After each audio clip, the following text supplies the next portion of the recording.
नमस्कार दोस्तों, आपका हमारे इस चैनल जनता ही जनार्दन पर हार्दिक स्वागत है।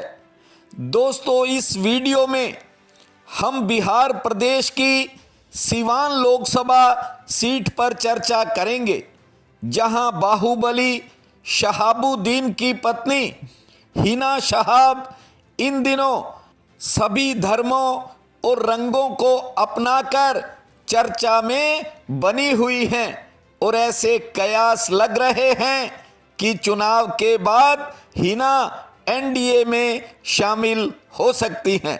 वीडियो पसंद आए तो आप हमारे इस चैनल को सब्सक्राइब करें, वीडियो को शेयर व लाइक भी करें। दोस्तों, बिहार के सिवान लोकसभा क्षेत्र से आज़ाद उम्मीदवार और बाहुबली शहाबुद्दीन की पत्नी हिना शहाब इन दिनों किसी दार्शनिक की तरह बर्ताव कर रही हैं। चुनाव प्रचार के दौरान उनके बुर्के पर माता की सुर्ख रंग की चुनरी होती है और उनके समर्थक पीले रंग का पटका पहने रहते हैं। हिना शहाब सभी धर्मों और रंगों को अपना बता रही हैं। हिना के इस अंदाज की पूरे मीडिया में खूब चर्चा हो रही है और कुछ लोगों का कहना है, ऐसे कयास लगाए जा रहे हैं कि चुनाव के बाद हिना एनडीए में शामिल हो सकती है। सिवान में 25 मई को मतदान होना है। दोस्तों, आपको बता दें कि इस सीट से आरजेडी ने अवध बिहारी चौधरी और जेडीयू ने विजय लक्ष्मी कुशवाहा को मैदान में उतारा है। 1990 में राजनीति में कदम रखने के बाद शहाबुद्दीन ने 2 बार विधायक और 4 बार सांसद का चुनाव जीता था। तेजाब कांड में सजा मिलने के बाद शहाबुद्दीन के चुनाव लड़ने पर रोक लग गई थी। हिना ने आरजेडी की टिकट पर सिवान लोकसभा सीट से 3 चुनाव लड़े हैं और इस बार हिना आज़ाद उम्मीदवार के रूप में मैदान में उतरी हैं। हिना शहाब कहती हैं कि लोग टुकड़ों में विभाजित हैं, मैंने सबको एक करने की ठानी है। सभी रंग एक हैं, सभी धर्मों के लोग उनके साथ हैं, सिवान की जनता उसकी मालिक है। हिना शहाब का कहना है कि सिवान की जनता जिस तरफ जाएगी हिना भी उसी तरफ जाएगी। इससे पहले हिना ने काली माता मंदिर में लाल चुनरी भी ओढ़ी थी। जनसंपर्क अभियान और चुनावी रैली के समय हिना के समर्थक भगवा गमछा डाले दिखाई देते हैं। आरजेडी से नाराज हिना के चुनाव के बाद एनडीए के साथ जाने के अनुमान भी लग रहे हैं। दोस्तों, सिवान लोकसभा क्षेत्र के लिए नामांकन दाखिल करने का काम शुरू हो चुका है। आरजेडी उम्मीदवार अवध बिहारी चौधरी ने 30 अप्रैल को अपना पर्चा दाखिल कर दिया था। उनके साथ विधानसभा में विपक्ष के नेता तेजस्वी यादव भी थे। इसके विपरीत हिना शहाब ने सादे ढंग से अपना नामांकन दाखिल किया। हिना अपने नया किला स्थित मकान से निकली और नामांकन के 2 सेट जमा करवाए।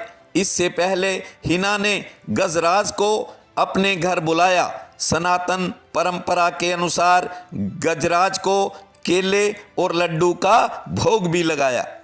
नामांकन के समय भी हिना के साथी पीला गमछा पहने थे और एक बात ये भी आपको बता दें कि नामांकन के समय हिना का बेटा ओसामा गायब था। पहले सिवान को वामपंथ का गढ़ माना जाता था, लेकिन अपनी रॉबिनहुड वाली छवि के चलते मोहम्मद शहाबुद्दीन ने इस किले को तोड़ा। शहाबुद्दीन ने सिवान से लोकसभा के 4 चुनाव जीते। इससे पहले शहाबुद्दीन जीरादेई से आज़ाद विधायक चुने गए थे। हिना ने 2009, 2014 और 2019 में आरजेडी की ओर से लोकसभा चुनाव लड़ा। इस बार आज़ाद उम्मीदवार की हैसियत से मैदान में उतरी हैं। सिवान में ओम प्रकाश यादव सिवान से आज़ाद चुनाव जीत चुके हैं। बाद में ओम प्रकाश बीजेपी में शामिल हो गए थे। दोस्तों, माना जा रहा है कि 3 बार की हार से हिना शहाब ने सबक लिया है। हिना को साफ समझ में आ गया है कि किसी एक समुदाय के बल पर चुनाव नहीं जीता जा सकता।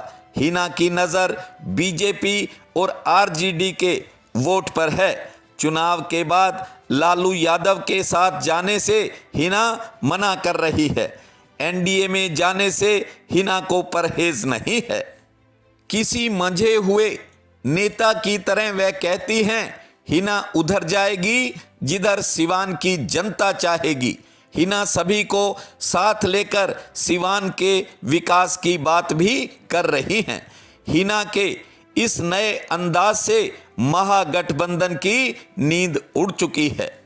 जिस एमवाई के बल पर लालू यादव ने वर्षों तक बिहार की राजनीति पर अपना प्रभाव रखा, उसके एक मुख्य किरदार शहाबुद्दीन थे।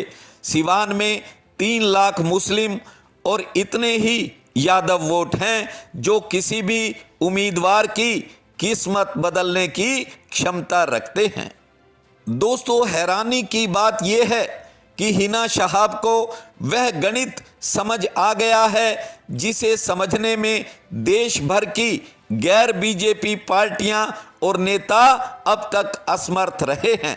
देखना है कि सनातनी रंग हिना शहाब की चुनावी वैतरणी पार लगा पाता है या नहीं। इस वीडियो में इतना ही। मिलते हैं एक नए वीडियो के साथ। तब तक के लिए आपका बहुत बहुत धन्यवाद।